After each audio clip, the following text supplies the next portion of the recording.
Bonjour très chers connectés de la francophonie. Alors chaque nombre est un son, chaque son propose au voyage et chaque voyage commence par un rêve. Quel va être votre rêve de ce jour? Aujourd'hui, je suis au bord de l'eau. C'est là où je vous emmène. Pourquoi au bord de l'eau? Eh bien, on va échanger sur la vibration de. Alors souvent on nous en parle en termes de ce qui est très juste et que j'ai évoqué d'ailleurs dans mon oracle, le yin, le féminin, la réception, cette danse finalement où l'ombre et la lumière ne font qu'un et où on a toujours tendance à les opposer, mais l'ombre est dans la lumière et la lumière est dans l'ombre. Observez un petit peu ça. Et de ce principe, c'est là où je veux emmener, vers l'unisson. Et aujourd'hui, je vais vous parler de réception, tout simplement, parce qu'on pourrait parler, il y a des tas d'autres lieux pour échanger autour de ça, dans les conférences, dans les ateliers et même en collectivité, puisque tout démarre, je dirais, avec cette dimension du féminin. Mais là, aujourd'hui, je vais vous parler de la réception. Est-ce que recevoir est une fête pour vous? Oui, j'ai bien dit recevoir. Par exemple, vous avez lancé une invitation et les amis ont pris la liberté de venir avec un inconnu pour vous. Quelqu'un en plus.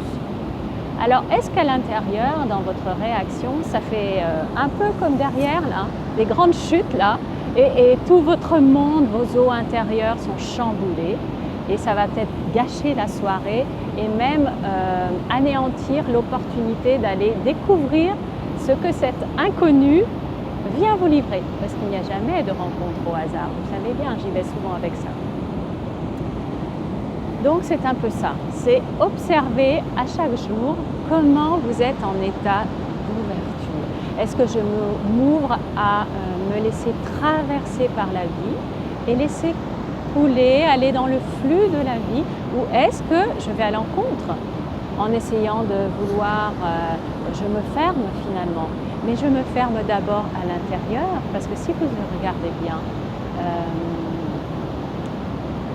peut-être y a-t-il des choses importantes pour vous et que vous les rejetez, vous, envers vous-même. Et à l'extérieur, c'est la vie qui vous montre l'équivalence. On parle souvent du miroir, de la lune qui se reflète. Eh bien, effectivement, il est important de plonger dans ces eaux, et nous y reviendrons plus tard, pour aller découvrir ces petites impuretés qui font que l'eau n'est pas très claire. Mais en la laissant reposer un peu, vous allez voir qu'à la surface, côté en surface, et vous allez voir que tout va se rétablir. Donc, recevoir ce qui vient sur mon chemin, s'ouvrir à cette proposition d'aller voir la splendeur qui est à l'intérieur ou d'accueillir ce qui m'est livré comme cadeau et de le transformer par mon regard, ma posture intérieure et d'aller magnifier dans le sens où, de toute façon, cet inconnu qui est venu, c'était intéressant. Et si je prends le temps d'aller découvrir qui il est, non pas par son apparence ou juste ce qu'il veut me montrer, mais par ce qui est profond avec l'écouter. L'écoute est importante. S'écouter soi, écouter l'autre. Et que je m'ouvre à entendre toute la splendeur qui peut-être dans sa pudeur, il n'osera nous révéler à cette première rencontre. Allons découvrir la splendeur de l'autre. Allons écouter ce qui n'est pas dit parfois. On y reviendra plus tard. En tout cas, Soyons des miroirs de lumière.